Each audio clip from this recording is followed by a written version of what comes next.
Bienvenue à tous pour ce webinaire. Nous sommes deux à l'animer pendant une petite heure avec vous. Je ne sais pas, Léa, si tu peux changer les diapositives en même Oui, temps. tu me Donc, dis, ouais, voilà, je m'appelle Aude Burk. Donc, moi, je fais partie de l'association Carbonétique. Je suis experte en bilan carbone et en stratégie de décarbonation, stratégie ACT notamment de l'ADEME. Mais je suis aussi issue du monde de la communication puisque c'était mon ancienne vie. Et avec moi, donc, nous avons Céline qui va se présenter. oui, bonjour à tous. Céline Dalmar, moi je suis dirigeante de la Fabrique 22, qui est une agence de communication et relations presse qui est basée dans les Côtes-d'Armor. J'ai 20 ans d'expérience en communication d'entreprise. J'ai travaillé dans un grand groupe auparavant également, et puis maintenant je suis à mon compte et j'aide les dirigeants d'entreprise, plutôt TPE, PME, à faire les bons choix de communication au service de leur développement et de leur pérennité. Voilà. Je vais vous dire un mot quand même pour ceux qui ne nous connaîtraient pas beaucoup. Donc, sur l'association Carbonétique, c'est donc une association qui rassemble des bureaux d'études spécialisés dans la transition et la sobriété carbone. Et vous voyez qu'on est présent un petit peu partout en France. Aujourd'hui, on a plus de 25 bureaux d'études. Notre objectif, c'est de transformer les entreprises et de les accompagner pour respecter l'accord de Paris au travers d'une démarche qui les accompagne donc vers la sobriété carbone avec de l'ingénierie carbone, une vision stratégique, donc avec des méthodologies aussi avérées, et également aussi avec des formations. Notre vision à Carbonétique, c'est vraiment d'essayer d'agir juste, d'avoir des données factuelles, et ça, c'est le fondement de nos actions, pour que demain, en fait, la compréhension des enjeux soit vraiment basée sur la science et que les actions soient mesurées et que chaque entreprise prenne sa responsabilité pleine et entière face à l'avenir de l'humanité. C'est ce qui nous rassemble dans Carbonétique, en tout cas. Alors, un mot sur votre webinaire d'aujourd'hui. On a souhaité pouvoir aborder le thème de la communication responsable. Donc, on va prendre un petit peu de hauteur ensemble au début du webinaire pour replanter le décor de la communication. Et surtout, l'idée, c'est de vous donner des clés après pour comprendre l'importance d'une bonne communication, d'une communication responsable dans votre démarche de transition. Et donc, comme l'a précisé Léa, on aura un temps de questions-réponses à la fin. Donc, je vous rappelle pour ceux qui viennent de nous rejoindre, que vous pouvez poser vos questions dans le chat. Léa nous les fera suivre en fin de webinaire. Et on rappelle aussi pour ceux qui nous rejoignent maintenant de ne pas oublier de couper vos micros pour éviter tout son parasite. Allez, c'est parti. On démarre, on prend un petit peu de hauteur. Donc, comme je vous disais, et on va regarder un petit peu, c'est quoi le contexte de la communication en soi. On sait qu'il y a un émetteur qui veut donner un message, donc il va coder ce message pour pouvoir pour le transmettre à un récepteur, et il va utiliser pour ça plusieurs canaux. Ça, c'est vraiment le b.a.-ba, on va dire, de la communication. Le problème aujourd'hui, c'est qu'il y a quand même pas mal de choses qui ont changé dans le monde de la communication. Il y a notamment comme transformation majeure la multiplication des canaux. Et donc, il y a une augmentation, on va dire. Ah, il y a quelqu'un qui a gardé son micro ouvert. Si vous pouvez tous vérifier, ce serait super.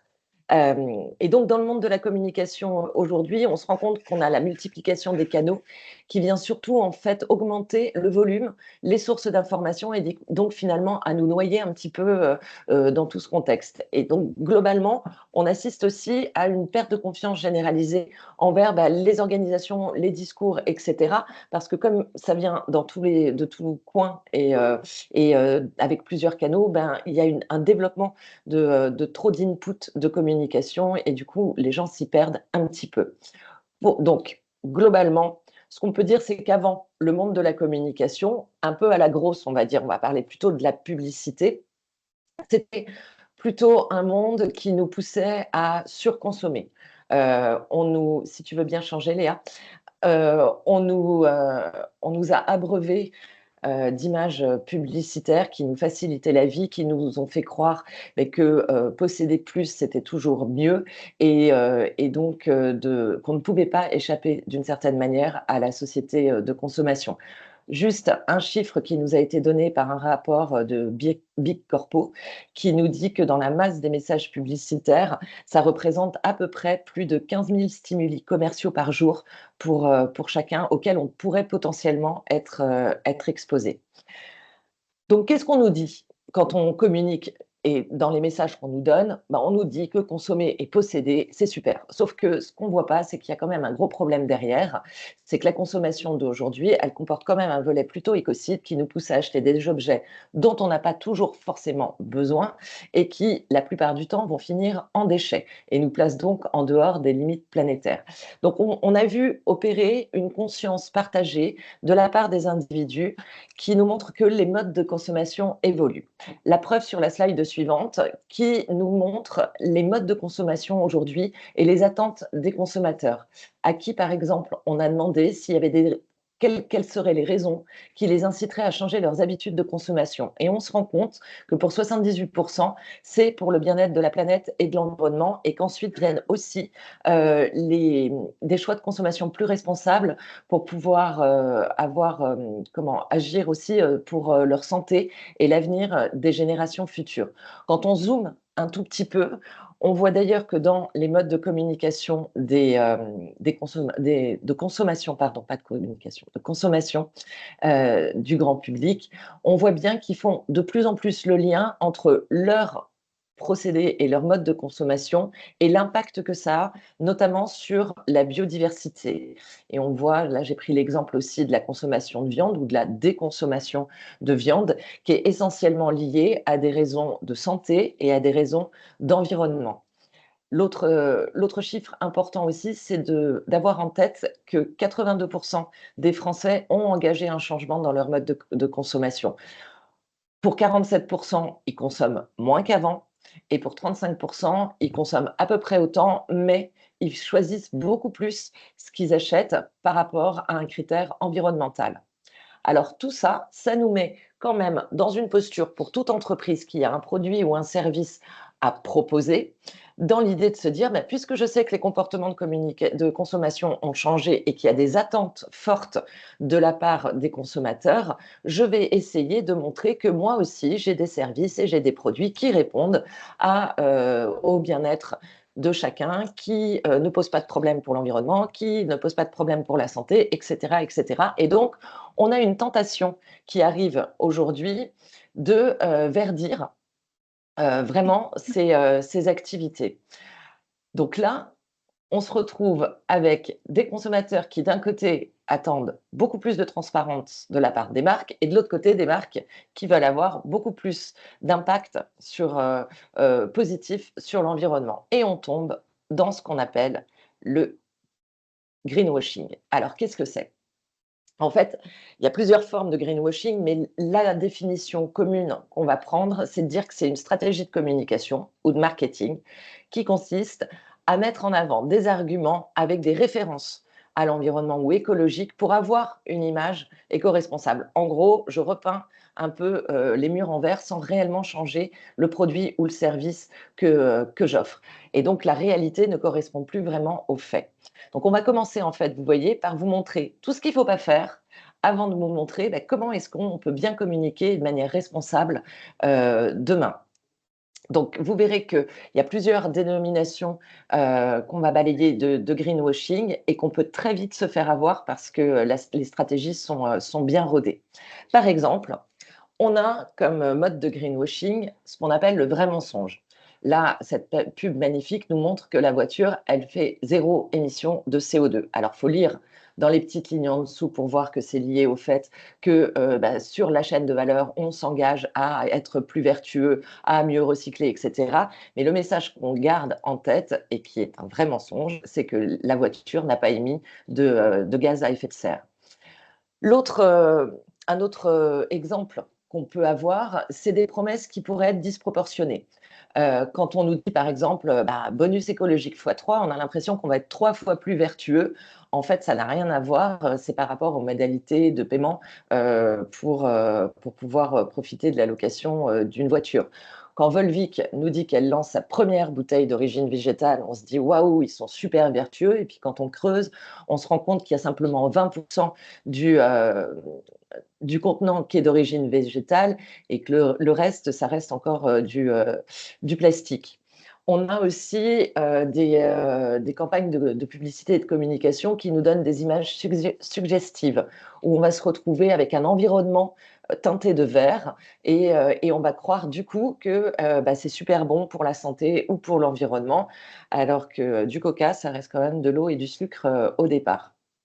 Et puis, il y a toute une utilisation de codes aussi qu'on retrouve dans la communication, qui sont aussi des codes qui peuvent être trompeurs. Donc, on parlait là, par exemple, du verre, mais il y a aussi le fait de pouvoir accoler des arbres, de dire qu'on est naturel, comme par exemple l'exemple de Soupline, qui, c'est un peu la tarte à la crème, on va dire, du greenwashing sur les produits d'entretien, parce que là, en fait, il y a juste de la communication avec un arbre et qui nous dit nature verte, et on pense du coup que c'est super bon, alors qu'ils ont complètement oublié de nous dire qu'il y avait de l'acide phosphonique aminotriméthylène dedans. Donc c'est un truc qui n'est pas très très respectueux de l'environnement, qui à mon avis est pas super facilement biodégradable.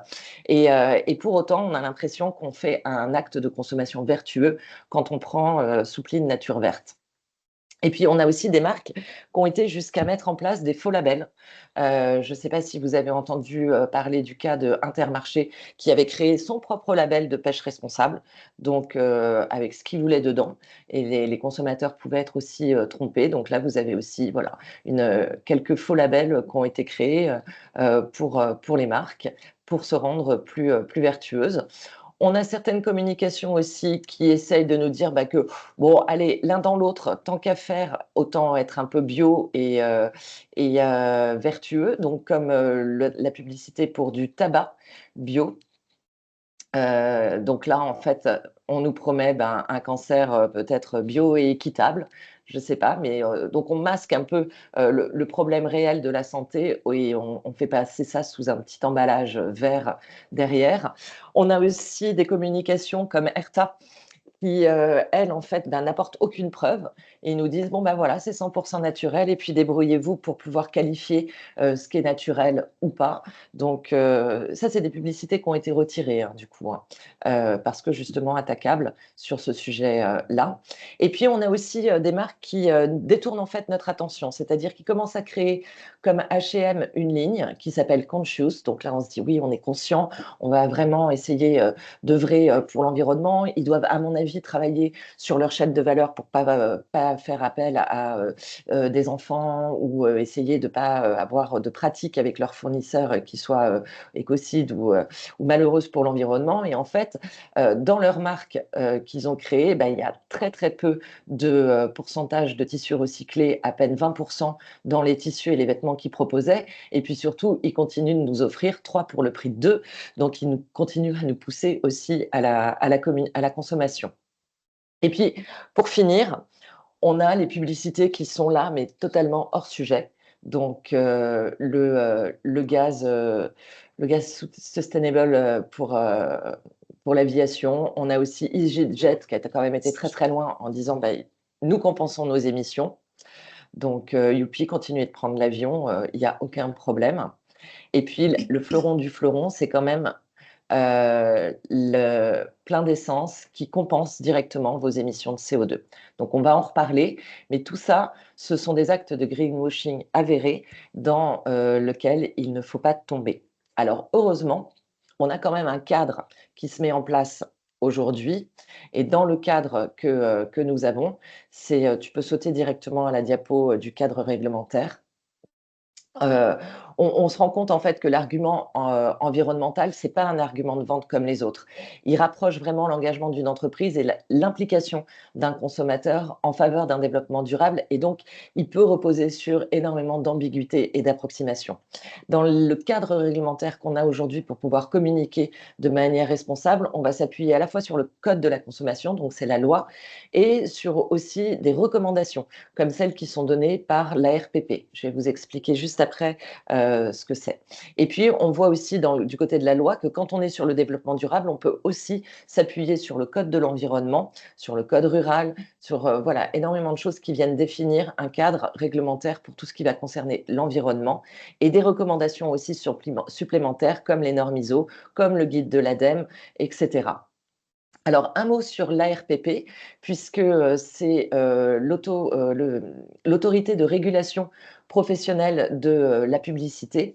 Et l'ARPP réunit en fait l'ensemble des acteurs de la chaîne de valeur de la communication en général. Et c'est un secteur qui, depuis 90, donc vous voyez que c'est pas nouveau, a commencé à formuler des règles et des recommandations pour encadrer les arguments écologiques qui étaient mis dans les publicités. Et en 2009, ils ont été beaucoup plus loin puisqu'ils ont carrément élaboré une recommandation de développement durable qui est régulièrement revue pour justement tenir compte des évolutions sociétales et des attentes des consommateurs.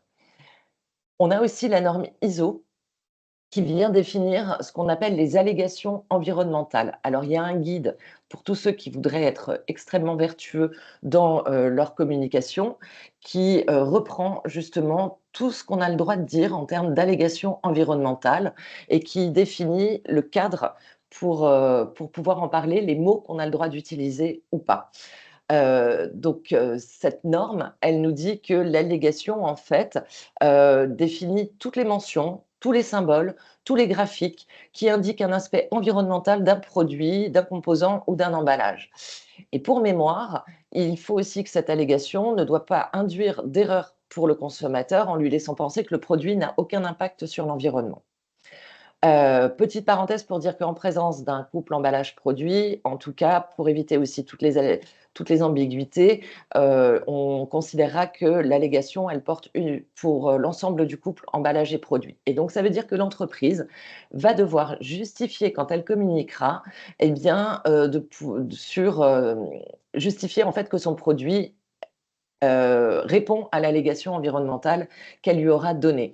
Donc, vous voyez là en dessous sur la slide verte, je ne sais pas si tu peux la changer, Léa, sur la slide, si tu peux continuer dans l'animation, vous avez toutes les catégories en fait qui sont balayées dans le guide pratique sur les allégations environnementales et qui définissent, voilà, si j'emprunte le terme bio, qu'est-ce que j'ai le droit de dire, qu'est-ce que j'ai pas le droit de dire, qu'est-ce que je dois justifier. Idem pour biodégradable, compostable, etc. Donc toute cette liste-là est revue et propose un cadre pour pouvoir communiquer. Alors, il y a quand même aussi dans ce guide des mentions qui sont interdites pour certaines catégories de produits, notamment sur des réglementations, par exemple, sectorielles. Je vous en ai noté quelques-unes pour que vous puissiez en prendre connaissance. Vous avez par exemple des mentions qui sont interdites.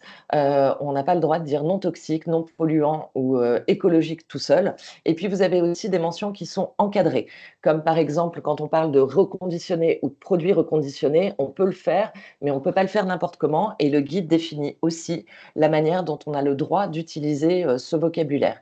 Et puis, il y a d'autres réglementations aussi en matière de publicité qui arrivent, comme la publicité sur les énergies fossiles qui va être interdite, notamment à cause de leur lien avec les émissions de gaz à effet de serre, si l'énergie qui est dedans n'est pas au moins supérieure à 50% en énergie renouvelable. Et puis la publicité relative à la vente et à la promotion de l'achat de certains véhicules neufs, ça doit être encore déterminé, sera normalement interdite à partir de janvier 2028. Alors, si là, on a vu le cadre, on a vu qu'il y avait moyen de se faire vite avoir et d'être vite tenté de vouloir verdir sa communication. La question qu'on va se poser maintenant, parce que on accompagne, nous, les entreprises qui entament une démarche de bilan carbone et de transition, c'est est-ce qu'on a encore le droit de dire qu'on est neutre en carbone? Alors, petite définition d'abord, qu'est-ce que la neutralité carbone? En fait, c'est défini par le fait de séquestrer autant de carbone que ce qu'on émet de manière à stabiliser le niveau de concentration dans l'atmosphère et donc de limiter la température et le réchauffement global de la planète. Donc, ça veut dire que pour atteindre cet objectif qui est mondial de la neutralité, ça suppose d'une part de réduire drastiquement ces émissions, qu'elles soient d'origine fossile ou même de matière vivante, et d'autre part d'augmenter les puits qui permettent la séquestration du carbone. Et là, on a la loi climat et résilience qui entre en scène. Et je vous en dis deux mots aussi parce que c'est assez intéressant. Cette loi, en fait, elle a été promulguée en 2021. Et au départ, elle prévoyait d'interdire purement et simplement toutes les allégations sur la neutralité carbone. Donc, une entreprise n'aurait plus le droit de dire je suis neutre en carbone ou je suis zéro émission. Et cette interdiction, elle se fondait notamment sur un avis officiel qui a été donné par l'ADEME, qui considérait que la planète et les États étaient les seuls à pouvoir faire l'objet, en fait, et de prétendre à la neutralité carbone, puisque ça se passe au niveau mondial. Et puis, à la surprise générale, cette loi, elle a été transformée profondément même, et du coup, d'une interdiction de pouvoir utiliser les termes de neutralité carbone, elle s'est muée en autorisation de le faire, mais sous certaines conditions. Donc, on va voir que maintenant, on a le droit, en fait, légalement, de dire qu'on est neutre en carbone, mais derrière, la loi demande à ce qu'on puisse à la fois proposer, c'est la slide suivante, apporter les preuves de cette neutralité et donc à la fois euh, produire un bilan d'émissions de gaz à effet de serre, mettre en place des éléments pour pouvoir communiquer sur sa trajectoire de réduction, sur ses objectifs qui doivent être quantifiés et avec un suivi de progrès annuel, et expliquer les modalités de compensation derrière. Donc cette obligation, elle concerne toutes les allégations de type zéro carbone, avec une empreinte carbone nulle, climatiquement neutre, intégralement compensé ou 100% compensé, ce qu'on peut encore voir parfois si jamais. Par contre, un manquement à cette obligation d'apporter les preuves peut faire l'objet d'une amende de 20 000 euros si c'est une personne physique, 100 000 euros si c'est une personne morale, et ça peut même être porté jusqu'à la totalité du montant des dépenses qui sont engagées pour l'opération qui sera avérée illégale si jamais il n'y a pas la preuve de ça. Alors, qu'est-ce qu'on en pense, nous, à Carbone Éthique, de ce côté zéro émission quand on communique sur sa stratégie carbone? Pour nous, le zéro émission n'existe pas. Il ne faut pas se cacher derrière son petit doigt. À un moment, s'il y a un service, un déplacement, un produit qui est fabriqué, ça veut dire que quelqu'un, quelque part, a quand même utilisé de l'énergie et aujourd'hui, elle est quand même plutôt d'origine fossile. Donc la neutralité carbone qu'on appelle net zéro ou zéro émission nette, c'est un but qu'on nous donne pour pouvoir respecter l'accord de Paris, mais c'est vrai aussi qu'une entreprise à son niveau ne peut pas se dire zéro carbone ou un produit ne peut pas se dire zéro carbone. Et on est vraiment, nous, en tout cas, engagés avec la recommandation aussi que l'ADEME avait donnée qui se positionnait en défaveur des revendications de neutralité carbone des acteurs économiques, mais aussi des produits ou des événements, notamment du point de vue sémantique, hein, on l'a vu, hein, une définition de la neutralité carbone, c'est bien différent que de dire enfin, une définition de la neutralité carbone ne peut s'appliquer qu'à l'échelle planétaire. Et puis, l'idée de dire neutralité carbone, ça peut aussi laisser entendre que le travail par l'entreprise pour le climat est déjà fait, et a fortiori peut-être par d'autres. Et donc, ça favorise peut-être aussi un immobilisme ou de la part des dirigeants ou de la part des collaborateurs. Et puis, il y a un problème arithmétique aussi, hein, puisqu'une telle revendication zéro, en réalité, c'est un artifice comptable qui est le fruit d'une soustraction entre des émissions d'une part et une compensation d'autre part. Et ce zéro cache peut-être le fait que l'entreprise, on ne sait pas voir comment est-ce que réellement elle réduit ses émissions. On ne peut pas distinguer une entreprise qui aurait réduit de 50% de ses émissions en compensant tout le reste, ou une entreprise qui aurait mis en place une stratégie d'action qui permettait de vraiment réduire 100%, réduire son activité, ou d'une autre entreprise qui compenserait à 100% ses émissions et continuerait à business as usual, comme on dit. Donc, cette question pardon, du zéro émission pose aussi la question de la compensation. La compensation carbone, c'est un mécanisme de financement des projets qui sont bénéfiques pour l'environnement grâce à la génération de crédits carbone qui sont vendus à des tiers pour contrebalancer leurs propres émissions. Donc ça permet d'assurer une certaine solidarité climatique, mais à l'échelle mondiale toujours. Euh, Toutefois, certains acteurs privilégient le financement de projets de réduction des émissions et de séquestration pour pouvoir reporter l'action d'investir dans un réel projet de décarbonation de leur activité propre. Donc pour nous, de notre côté aussi, toujours chez Carbonétique, on pense que compenser, c'est pas du jeu. On ne parle pas de compensation, on parle de contribution d'une entreprise, parce qu'il ne faut pas oublier que un vol en avion, avant d'être compensé, il a déjà émis des traînées, il a déjà pollué et tout ça reste dans l'atmosphère. Donc on pense réellement que c'est pas possible de prétendre d'être neutre parce qu'on compense demain.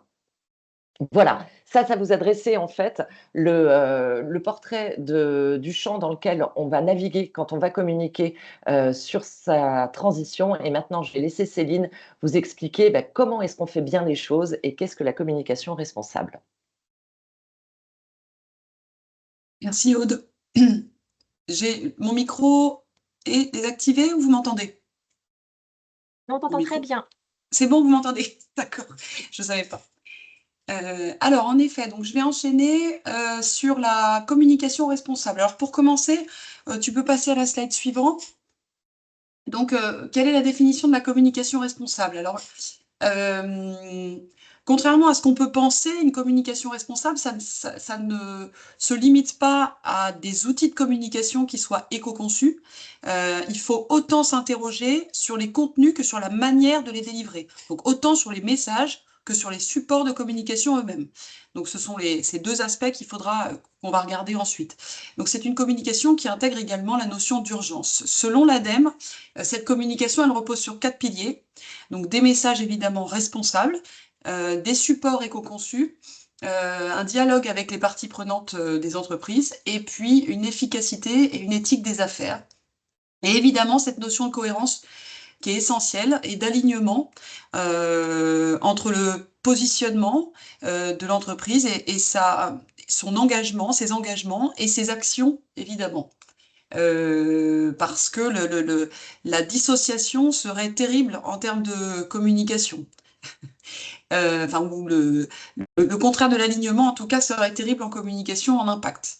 Donc la communication responsable, ça ne doit pas être une brique qu'on va rajouter ou une initiative isolée qu'on va choisir de mettre en place parce que c'est tendance.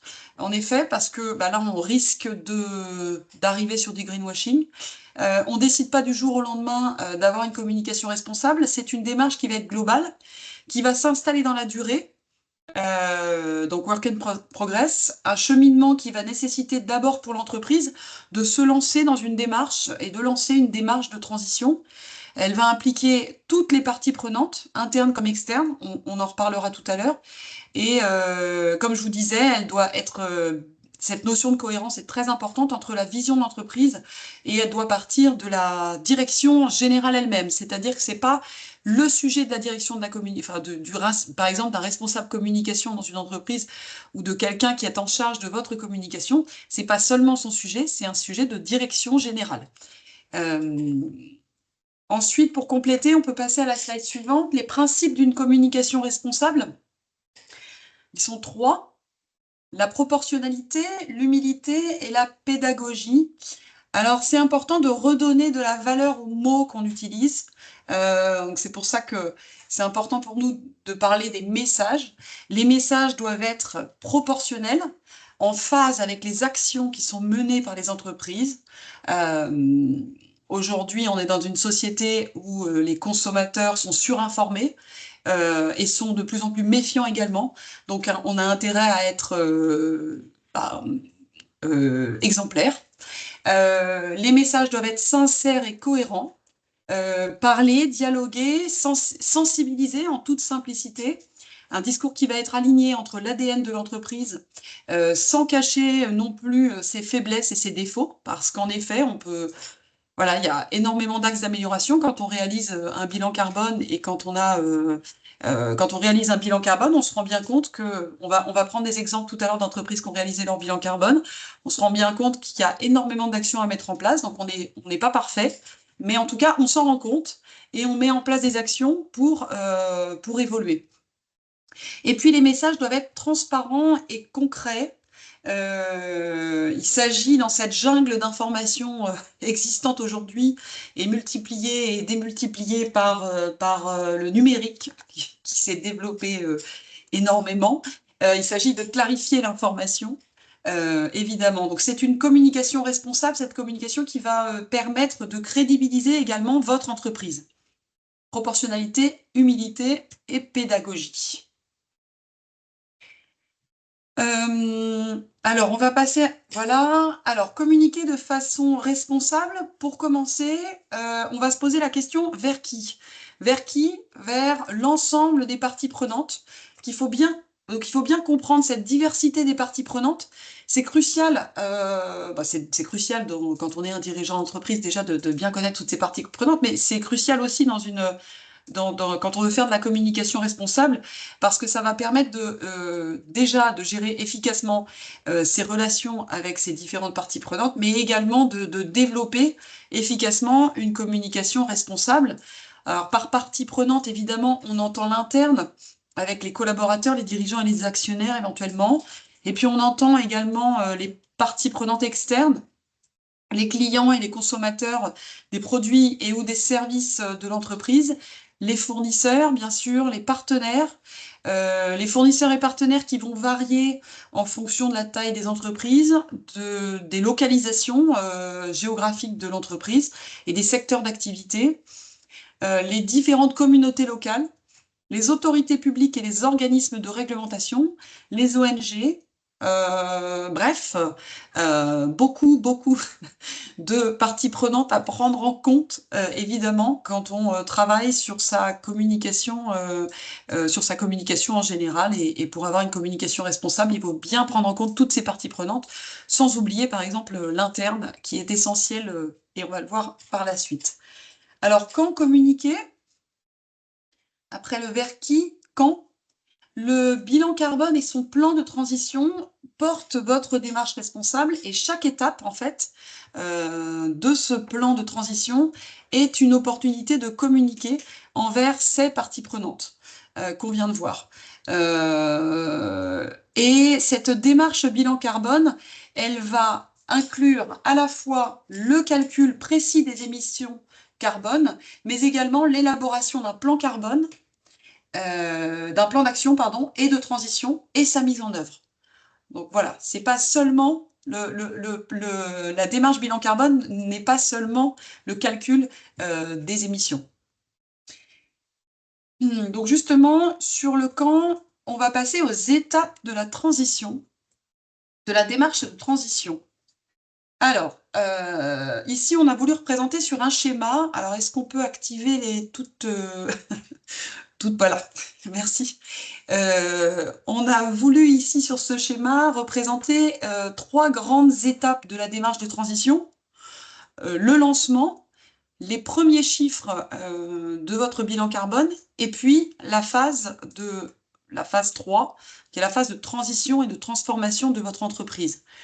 Sur la première phase de lancement, pourquoi communiquer?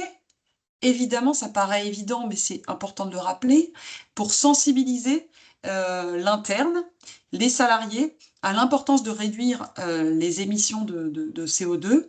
Il s'agit également de démontrer l'engagement de l'entreprise envers la durabilité et la responsabilité environnementale, d'annoncer sa démarche et de préparer l'interne et l'externe, puisque l'interne et l'externe sont concernés par cette première phase de lancement, de les informer que l'entreprise est engagée et qu'elle va prochainement mettre en place des actions, mettre en place un bilan carbone, enfin mettre en place un bilan carbone et un plan de transition à venir. Ensuite arrivent les premiers chiffres. Les premiers chiffres, quand on va les communiquer, quand on va les diffuser, quand on va informer l'interne et l'externe, on va pouvoir montrer de façon concrète l'engagement de l'entreprise. C'est son engagement aussi à être transparente. Donc ça, c'est hyper important, la transparence en termes de communication responsable.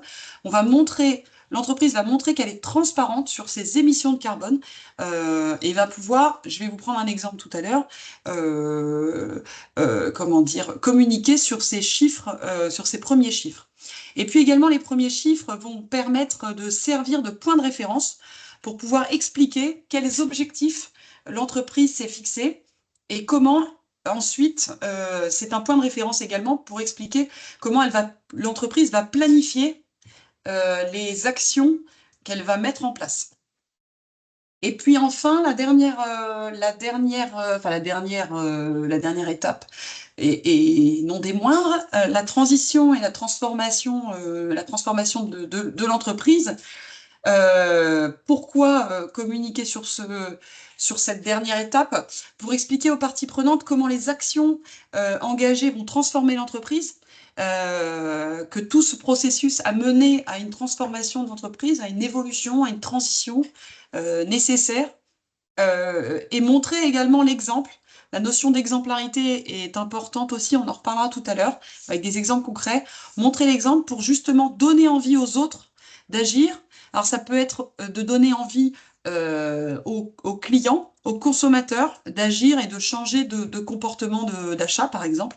Mais ça peut être aussi donner envie aux concurrents d'agir et de suivre les entreprises et l'entreprise, de vous suivre dans une démarche, dans votre démarche de transition. Alors, justement, je vais passer à quelques exemples concrets. On est parti, alors là, je suis partie sur un premier exemple alors sur la communication interne et sur la sensibilisation de l'interne pour engager la démarche de transition. J'ai pris l'exemple d'une entreprise des Côtes-d'Armor qui est accompagnée par Carbonétique, qui propose des croisières. Je vous la présente quand même pour ceux qui ne sont pas des Côtes-d'Armor, qui propose des croisières et balades sur Vieux-Grément pour des séminaires, des comités d'entreprise et pour des particuliers.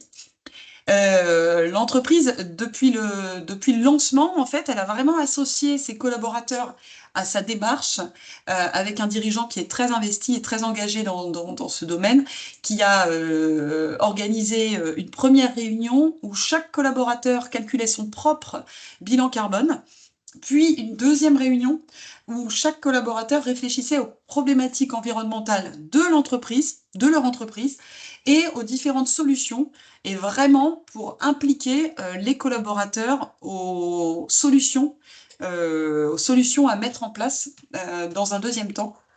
Donc c'est une démarche de transition qui a vraiment permis et donné l'opportunité à Voile et Traditions de développer également la cohésion d'entreprise, de fédérer et d'éduquer l'interne autour d'un projet commun. Ensuite, deuxième illustration avec l'entreprise Les Cartonnages Gouriot, qui est un concepteur, alors accompagné également par Carbonétique, qui est un concepteur breton de solutions packaging en carton ondulé dans les Côtes-d'Armor. Donc là, c'est un exemple de communication au moment du lancement de leur plan, de leur démarche de sobriété carbone, puisqu'ils ont annoncé, là en l'occurrence, via un post sur LinkedIn, ils ont annoncé et informé sur leur démarche, le lancement de leur démarche de transition. Ils ont annoncé qu'ils lançaient une démarche avec Carbonétique. Évidemment, ça leur a permis de commencer à informer, puis ensuite, dans la continuité, il ne s'agit pas de s'arrêter là, on est d'accord. Après l'effet d'annonce, il faut surtout annoncer les faits et annoncer les preuves. Donc après, on va dire, c'est la première étape, et les étapes suivantes arrivent ensuite. Justement, sur les étapes suivantes, je prends un autre exemple d'une entreprise qui est l'entreprise Horse Pilot, qui est accompagnée également par Carbonétique et qui conçoit, alors on est sur la slide suivante, Horse Pilot, en fait, c'est une une entreprise qui est accompagnée par Carbonétique et qui conçoit des équipements d'équitation technique pour les cavaliers. C'est une entreprise qui a entendu les consommateurs, qui attendent, on l'a vu tout à l'heure avec les chiffres de Aude, qui attendent de plus en plus de transparence des marques quant aux impacts de leurs produits et services. L'entreprise ici communique avec une totale transparence sur son site internet. On peut y retrouver très très facilement, on peut retrouver sur son site internet les résultats chiffrés de son premier bilan carbone réalisé en 2022 avec Carbonétique. On y retrouve également la répartition des émissions, de ces émissions, son objectif d'ici 2027 et également son plan d'action. Donc une transparence qui est une réponse également une réponse aux consommateurs qui sont de plus en plus demandeurs de transparence des marques. Donc vous pourrez retrouver ça directement sur le site internet de l'entreprise Horse Pilot. Ensuite, un autre exemple de transparence avec la société, enfin l'entreprise, la marque Loom. C'est une marque de mode qui propose des vêtements de qualité qui sont fabriqués avec du coton bio et des emballages recyclés. Cette marque, depuis un mois, elle affiche le coût environnemental de ses vêtements sur sa boutique en ligne, donc sur chaque fiche produit, sur sa boutique en ligne, elle affiche le coût environnemental de ses vêtements selon la méthode officielle du ministère Écologie Territoire, et elle explique pourquoi justement son coût environnemental est moins élevé que celui d'un même vêtement qui aurait été, par exemple ici, si vous voyez, qui aurait été fabriqué au Bangladesh et vendu par une marque de fast fashion. Et elle explique également pourquoi cette différence, en étant hyper transparente sur les pays de production, la matière, la durabilité et voilà, enfin. Elle est hyper, elle est plutôt précurseur. C'est une marque qui est plutôt précurseur dans le secteur du textile et de la mode. Ensuite, alors justement, pour répondre également aux attentes des consommateurs, les consommateurs, comme on l'a vu tout à l'heure, n'attendent pas seulement des marques qu'elles leur vendent des produits. Elles attendent aussi d'avoir de l'information utile. Ils cherchent cette utilité. Ils ont besoin d'informations. Et en l'occurrence, ici, on a un exemple avec Dalmar Marine, qui conçoit et fabrique des vêtements marins iconiques depuis plus de 100 ans, qui est basé en Bretagne, qui est accompagné par Carbonétique, et qui ici, l'exemple que je vous ai pris ici, c'est un support sur lequel on retrouve des conseils d'entretien, alors qu'on retrouve et sur leur site internet et en distribution dans leur boutique, des conseils d'entretien à leurs clients pour augmenter la durée de vie de leurs vêtements en laine et en coton, et également et avoir un impact positif sur la planète. Donc c'est vraiment pour les accompagner le plus longtemps possible, le plus longtemps possible. Et puis un deuxième exemple avec les cartonnages Gouriot dont j'ai parlé tout à l'heure.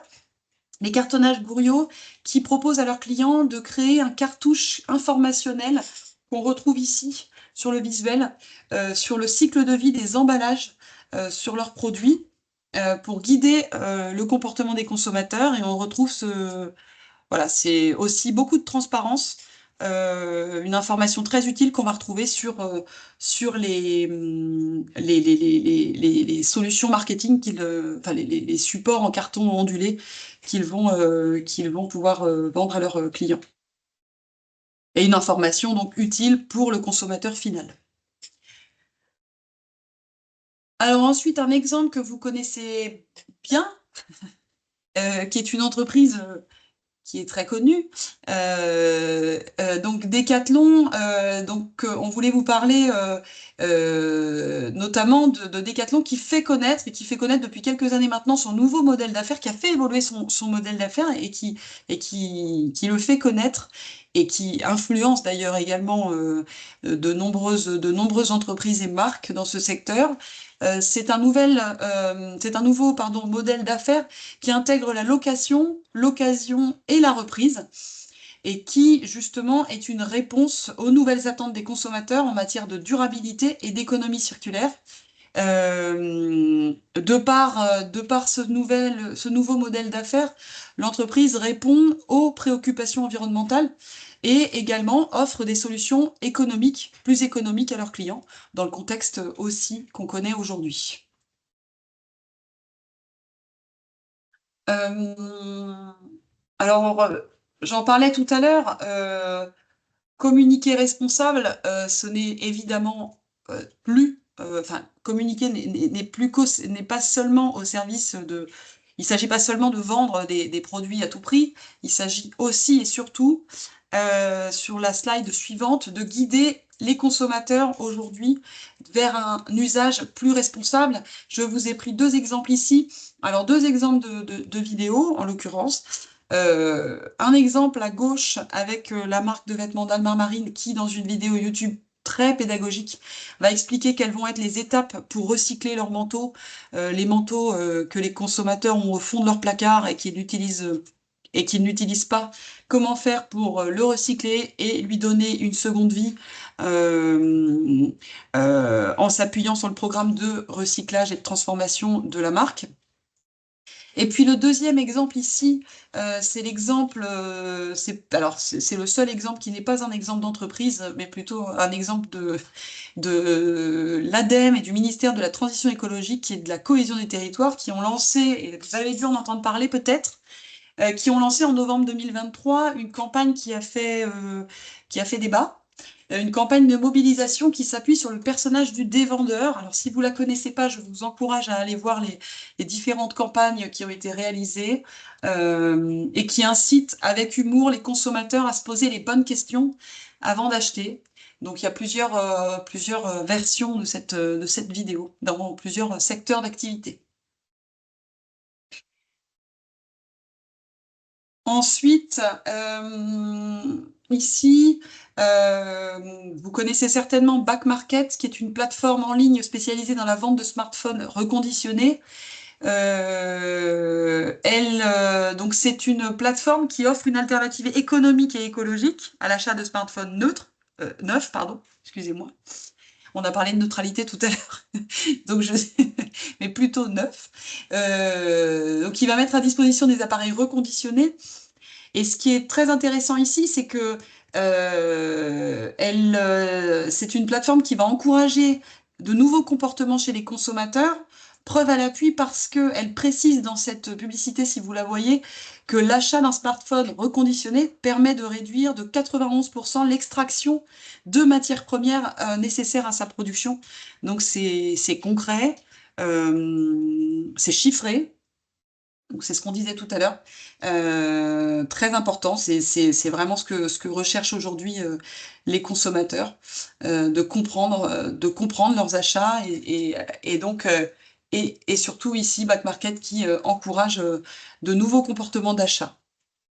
Justement, en parlant de nouveaux comportements d'achat, d'autres exemples ici, de nombreuses marques dans le secteur du textile et de la mode qui questionnent beaucoup et de plus en plus, et depuis quelques années, le principe des soldes, des promotions à tout va, dans ce secteur en particulier, du Black Friday, et qui réinterrogent les consommateurs sur leur façon de consommer.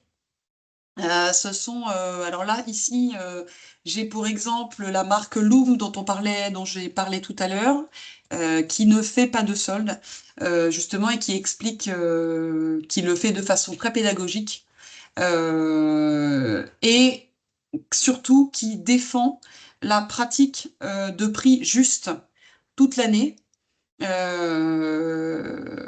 Aujourd'hui, avec ces promotions permanentes et ces Black Friday et ces soldes dans le secteur du textile et de la mode, on ne sait plus quel est le prix juste.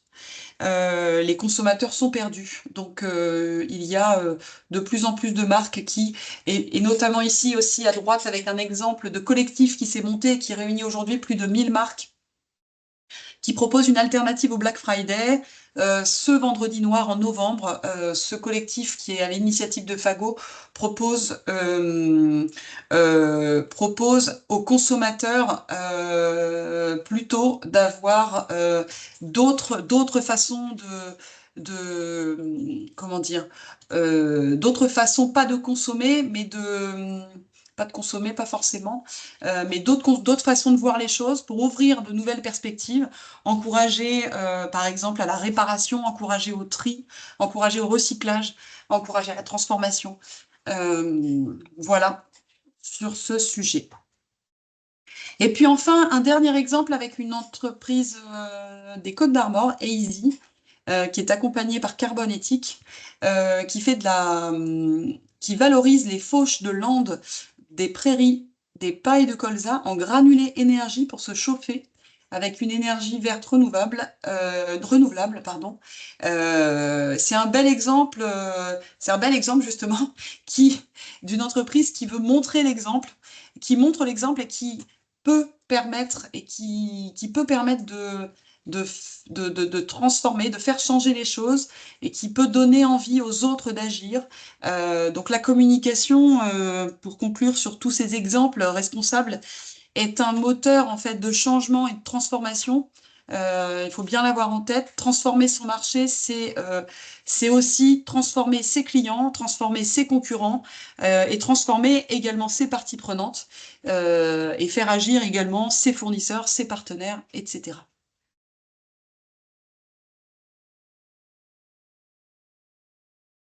Alors ensuite, justement, on va arriver, donc après les messages de communication, on ne pouvait pas ne pas quand même faire un point sur les outils de communication qui sont à la disposition des entreprises. Alors alors divers outils de communication qui sont à votre disposition aujourd'hui, et ils ne se limitent pas qu'au numérique. Cette liste, on peut passer à la slide suivante, cette liste est évidemment non exhaustive et chaque outil a ses spécificités. Et donc chaque outil va être choisi en fonction évidemment de votre cible de communication, de vos objectifs de communication, de votre secteur d'activité également. Donc, j'ai pris ici quelques exemples qui sont intéressants, par exemple, pour accompagner une démarche de transition. Évidemment, l'affichage dans les locaux de l'entreprise pour... Excusez-moi.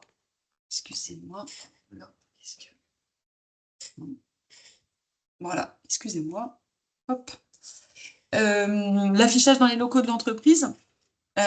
Donc en communication interne également, comme je vous le disais tout à l'heure avec l'exemple de Voile et Traditions, des ateliers internes, des sessions de formation, qui sont également des outils qu'il ne faut pas négliger quand on lance une démarche de transition.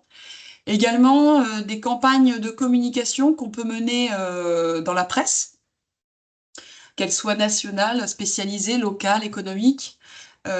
Évidemment, des campagnes de communication numérique. Je vous ai pris quelques exemples aussi tout à l'heure sur les différents types de réseaux sociaux. Site internet, emailing. Alors, sachant que tout à l'heure, je vous ai pris deux exemples de vidéos. Alors, on parle de la vidéo parce qu'elle elle est parfois montrée du doigt. En même temps, si cette vidéo, et c'est important de le comprendre, si cette vidéo, cette vidéo peut constituer justement un levier de transformation si et à condition que cet outil ne soit pas une finalité.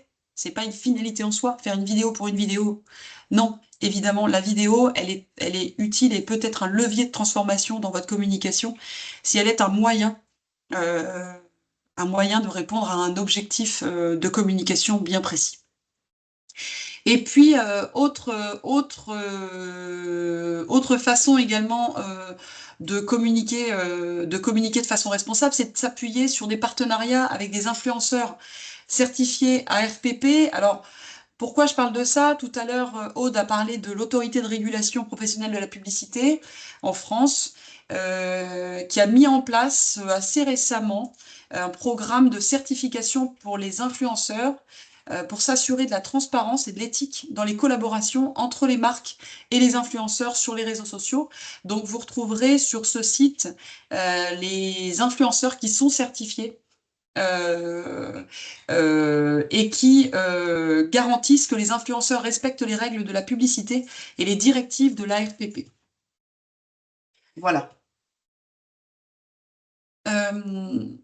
Et ensuite, pour vous parler, alors, on parlait des outils de communication, comment les éco-concevoir, justement.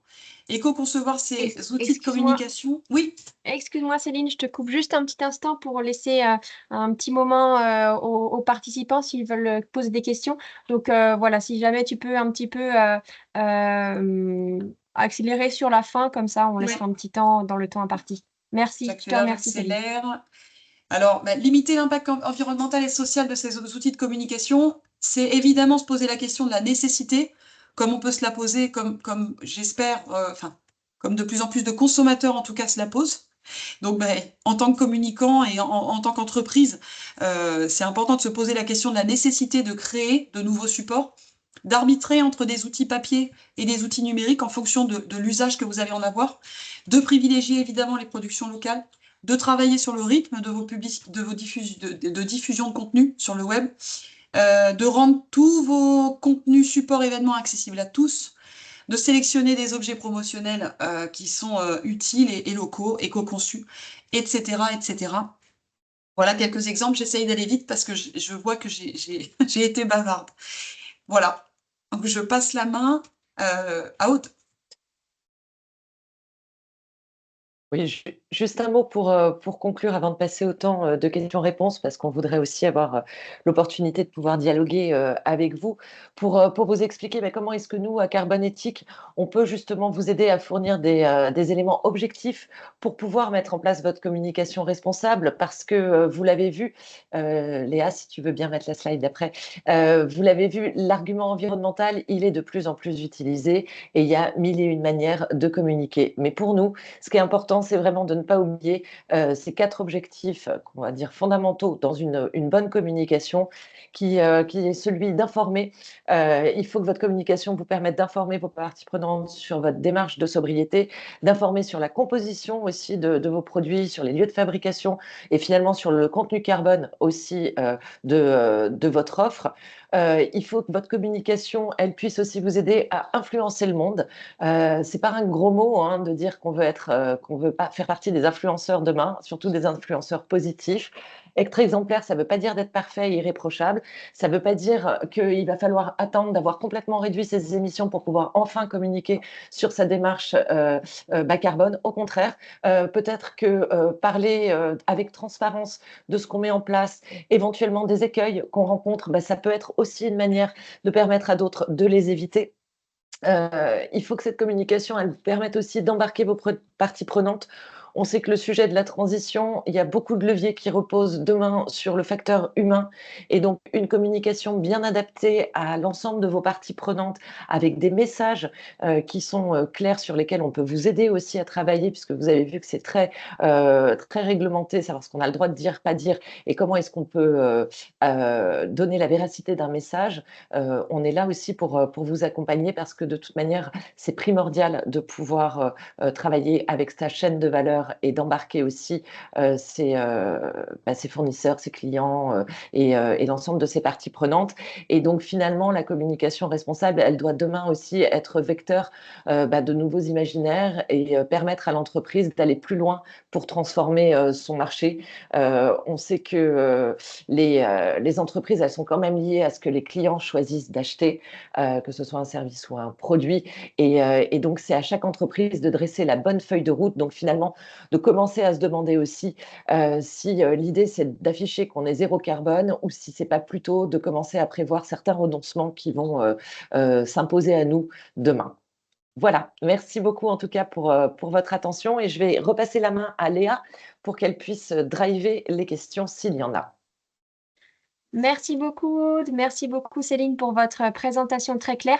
Alors, votre présentation semble laisser sans voix les participants. On a néanmoins Vincent qui a une question.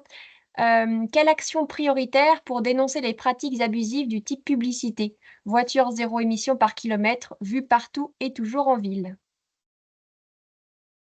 En fait, l'idée de dire déjà quelque chose qui, n'est pas correct et de le dénoncer sans, quand on dénonce une action ou un événement qui nous paraît, pas réglo, on va dire, par rapport au cadre de communication, de la communication responsable, moi je trouve que c'est déjà vachement bien.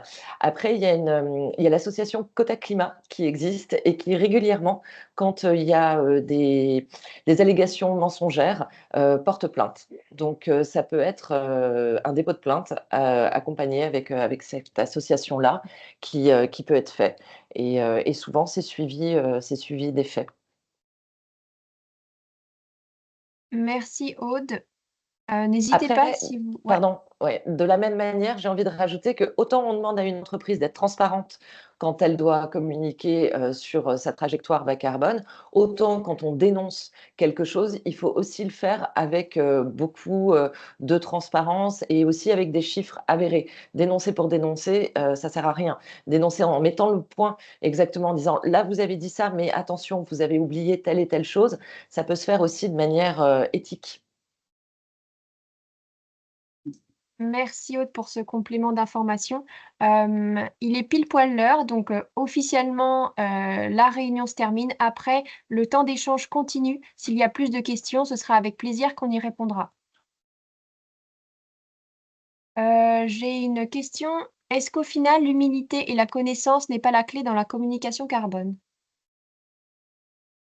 L'humilité et la connaissance. Alors, Céline, l'humilité, tu veux évidemment. répondre? Alors, oui, mais oui, si tu es inspiré. L'humilité, on en parlait tout à l'heure, c'est une des bases de la communication responsable, évidemment.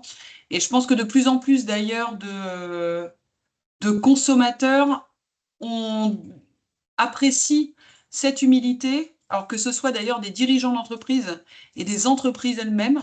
Je pense que voilà, et puis c'est une façon également de toute façon d'éviter tout écueil et tout greenwashing. Après la connaissance, c'est-à-dire, enfin, est-ce que je peux La avoir plus de connaissance, précision oui. parce que... Je pense on peut compléter aussi en disant que l'humilité, c'est effectivement dire: «Voilà où j'en suis». Donc ça rejoint les notions aussi de transparence. La connaissance, c'est aussi la responsabilité des entreprises. C'est-à-dire que plus les entreprises vont apporter de l'information, plus elles vont augmenter aussi la connaissance de leurs clients qui, on le voit, sont de plus en plus vigilants et c'est toute une sorte de cercle vertueux qu'il faut remonter aussi, autour de la communication responsable. Hum, Oui, connaissance pour éviter de dire des bêtises, bah, connaissance du cadre hum. réglementaire Du cadre aussi. réglementaire, ouais. C'est ce qu'on disait hier, oui, oui, oui. Mm.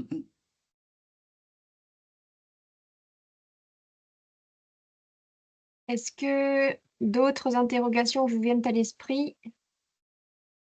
Et une précision également sur Ouais. la transparence, parce qu'on parlait tout à l'heure de transparence. Transparence ne veut pas dire en communication tout dire, hein.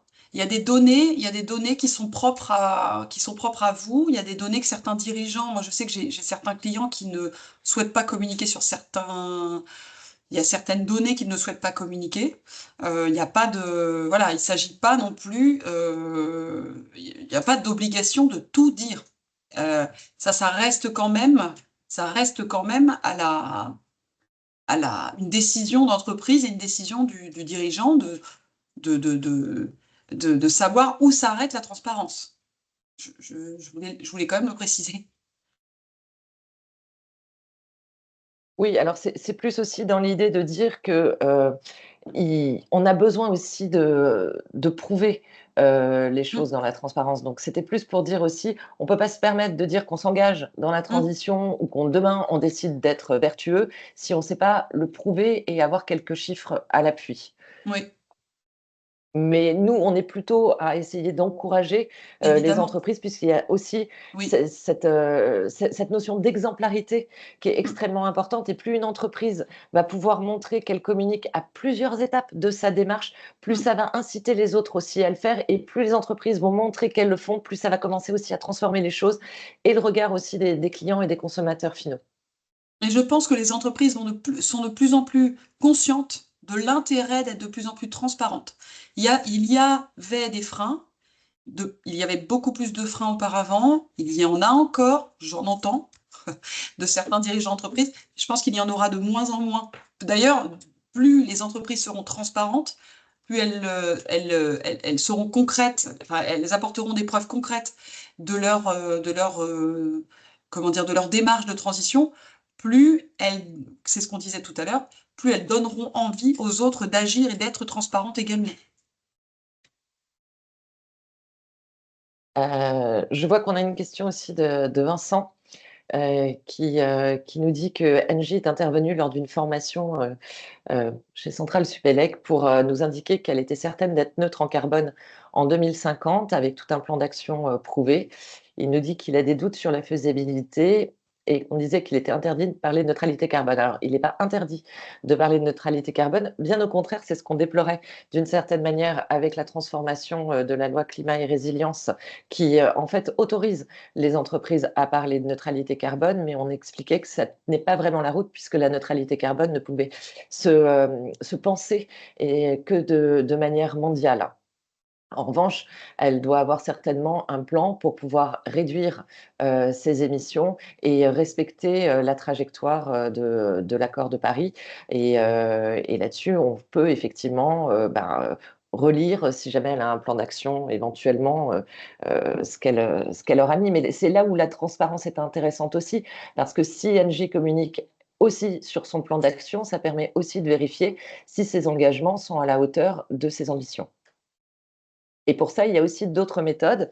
Il y a notamment la méthodologie ACT aussi de l'ADEME qui permet aux entreprises de bâtir une stratégie bas carbone et de transition qui respecte les engagements de l'accord de Paris et qui permettent surtout à l'entreprise de mettre en face les moyens de ses ambitions de réduction et de pouvoir les piloter. Donc, on n'est pas dans le vent. Et dans un bilan carbone, il y a aussi dans la phase d'action une première quantification avec aussi la possibilité de flécher ces actions-là avec les moyens en face. Et c'est ça qui est surtout super important. C'est la manière dont l'entreprise va conduire et construire sa transition. Et après, effectivement, elle communiquera dessus avec les preuves qu'elle pourra apporter. Et pour rebondir également sur une question sur Asphalt, qui est une marque de textile mode qui communique sur ses produits avec un impact estimé et qui, dans ses vidéos, montre leur nouveau chino aux côtés d'une Porsche et dans une maison de luxe. En effet, alors on n'a pas pu aborder tous les sujets et on n'a pas pu montrer tous les exemples d'incohérence entre le message qu'on veut délivrer principal et le visuel qui va être hyper important, surtout qu'on est dans un monde d'images. Donc, dans un monde d'images aujourd'hui, il va falloir que les marques soient beaucoup plus attentives, je suis d'accord, à ce type de visuels qui sont, pour le coup, je pense que c'est une publication qui est enfin, une publicité une publicité contre-productive. Parce que là, pour le coup, il n'y a plus d'alignement et il n'y a plus de cohérence, en fait, entre les messages et ce qu'elles peuvent. Alors, je vois bien l'idée. L'idée derrière, c'est qu'elle tente de toucher certainement un cœur de cible qui a certainement, qui a certainement les moyens enfin, elle veut toucher un cœur de cible plutôt premium, mais je pense pas que le moyen, ce soit en effet de le faire en montrant une Porsche et une maison de luxe. Donc en effet, erreur de communication ici, je pense. Et pour compléter, moi je dirais que ça rejoint aussi un des 4 objectifs dont je vous parlais d'une communication responsable pour nous, c'est influencer. On voit bien que la communication et la publicité sont vecteurs d'imaginaire, qu'on nous donne des catégories et c'est un peu ce qu'on appelle aussi l'effet Veblen, c'est-à-dire que les gens, en fait, enfin, cet effet-là, c'est le fait que les individus ont tendance à désirer des biens parce que le prix est élevé et ils pensent que c'est ça qui a de la valeur. C'est à chaque entreprise demain de montrer que la valeur des choses, elle se situe pas sur le prix spécialement, elle se situe parce que c'est vrai que c'est des choses qu'on voit surtout dans le luxe et c'est vraiment la force du message que l'entreprise va pouvoir passer qui va permettre aussi de porter de nouveaux imaginaires et c'est primordial pour demain.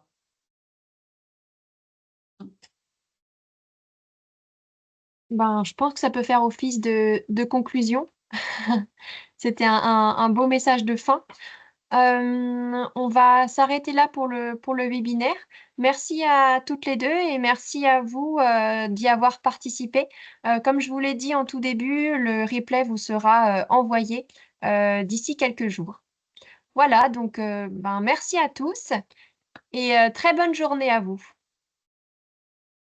Merci beaucoup. Merci. Bonne Au journée. revoir, bonne Au journée. revoir. Bonne journée, revoir. merci. Au Merci. revoir.